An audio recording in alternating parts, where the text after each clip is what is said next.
Your goddess has no dominion here.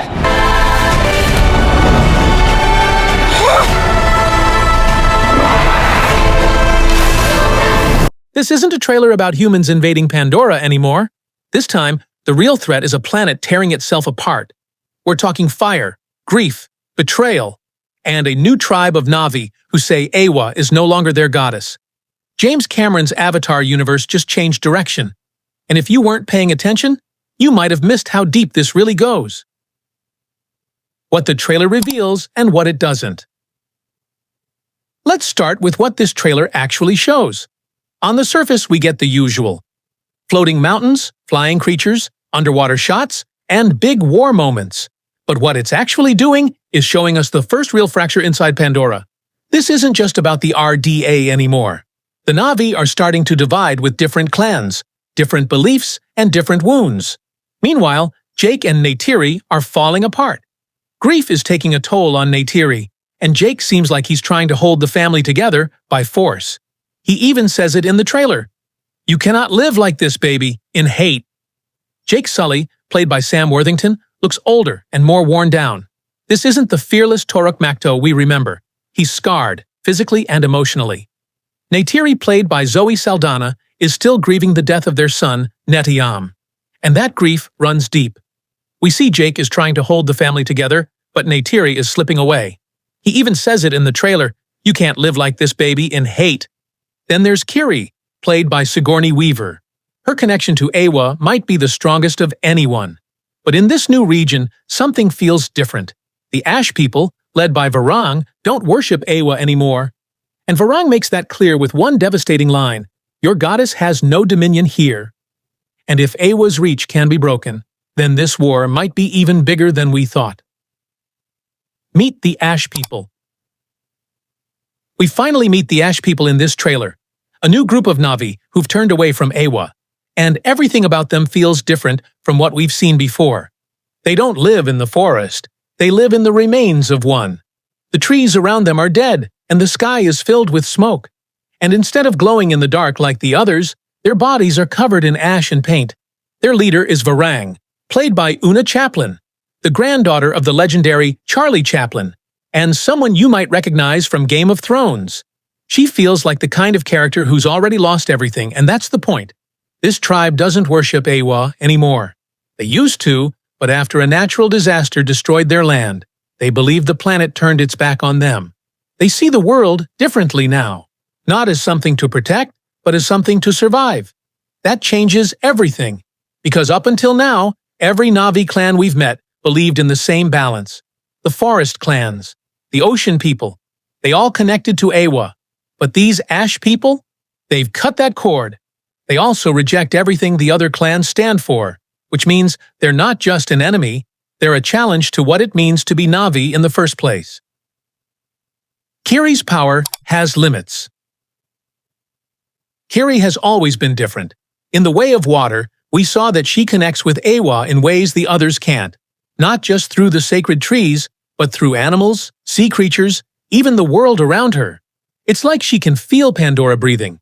Her origins are still a mystery, but James Cameron has said there's something unique about her bond with Eywa, something no other Na'vi has. But in this trailer, something changes. When Varang says, "Your goddess has no dominion here," she's talking directly to Kiri. And for the first time, Kiri looks completely unsure of herself. There's also a moment where Spider, played by Jack Champion, collapses because his oxygen mask fails. Kiri stays with him, and later in the trailer, we see him breathing without a mask. What's not confirmed is how it happens, but one popular theory is that Kiri uses her connection to Eywa to save him in a way only she can. But here's the problem. That same connection might not work in the Ash people's territory, because the Ash people's land isn't like the rest of Pandora. It's scorched, and the forest is dead. The bioluminescent network that connects all life might also not even exist there. And if that's true, then Kiri's power has boundaries. And that brings us to the second theory. Maybe Spider can breathe there because fire needs oxygen to burn. And the Ashlands just have it. That could explain both the flames and Spider's survival. But if Eywa has no power here, then what does that mean for Kiri? or for Pandora.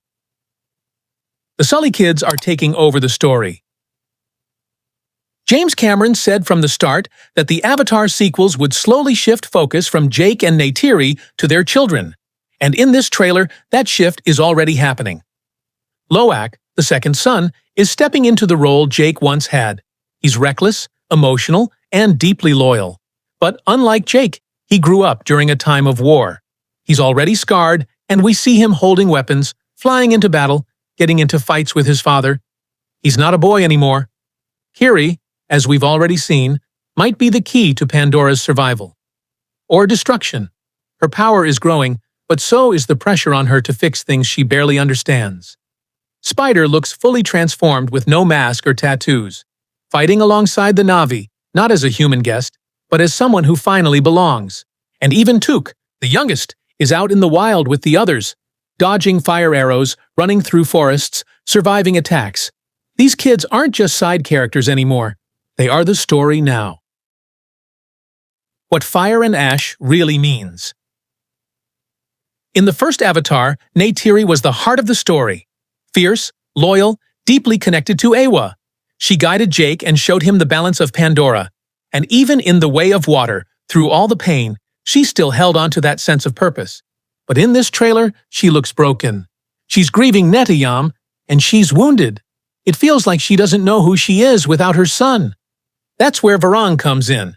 She's leading the Ash people, and she's covered in red and black paint, with shaved patterns on her head, and weapons made from bone and fire. Everything about her says, "I've already let go." And maybe that's what scares Neytiri the most, because Varang is what Neytiri could become if she lets the grief consume her.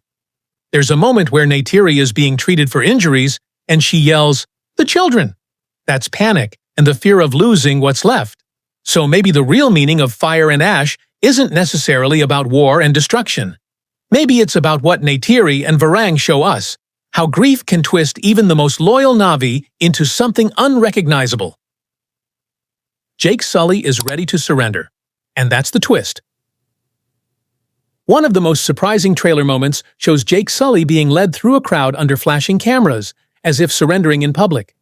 This is Jake, the man who once united the Na'vi tribes, and now he looks defeated. His family is in danger, his people are broken, and surrender may be the only choice left. What makes it even more complicated is that he's not surrendering to just one enemy. He's caught between the RDA, the human invaders, and the Ash people, who now seem ready to destroy anyone who still believes in Eywa. The final battle isn't about the humans anymore. By the time we get to the second half of the trailer, the focus has shifted. Yes, the RDA is still a threat. They've got new ships, massive firepower, and they're clearly still expanding. But that's not where the emotional center of this battle is anymore. The real war is Na'vi versus Na'vi. We see Varang and the Ash people fully armed, flying on Ikran, launching fire arrows, even using what looks like a flamethrower. They're going head-to-head with other Na'vi clans, possibly even the Ocean Clan from the Way of Water. This looks like a full-blown civil war. Jake and Neytiri are shown leading their people into battle. Kiri and Loak are both in the air, armed and flying. Even Spider, now without a mask, is in the middle of it. And at the center of it all, Varang. She looks unshaken. She's got her tribe behind her. She's got RDA weapons, and she's fighting like someone with nothing left to lose. This isn't a simple story anymore. It's not good guys versus bad guys. It's something messier, and if this trailer is any hint, Fire and Ash could be the most emotionally complex Avatar film yet. What this trailer really tells us about Avatar's future. What this trailer proves is that James Cameron isn't just making sequels. He's expanding the entire meaning of the world he built back in 2009. In the first movie, Pandora was a spiritual place. Eywa was everywhere. The story was clear. Humans are bad. Nature is good. But Fire and Ash shows us that it's no longer that simple. We now see that Pandora is divided. Some clans worship Eywa, while others feel betrayed by her. Una Chaplin's Varang might be the first truly Na'vi villain, not corrupted by machines but by heartbreak. And Kiri, still played by Sigourney Weaver, might be the one character who can connect all sides, or lose herself trying. And that's the future of Avatar. It's no longer just about protecting Pandora. It's about whether Pandora can even protect itself. If you enjoyed this video, be sure to like and subscribe. Check out other videos on the channel. Thanks for watching, and catch you in the next one.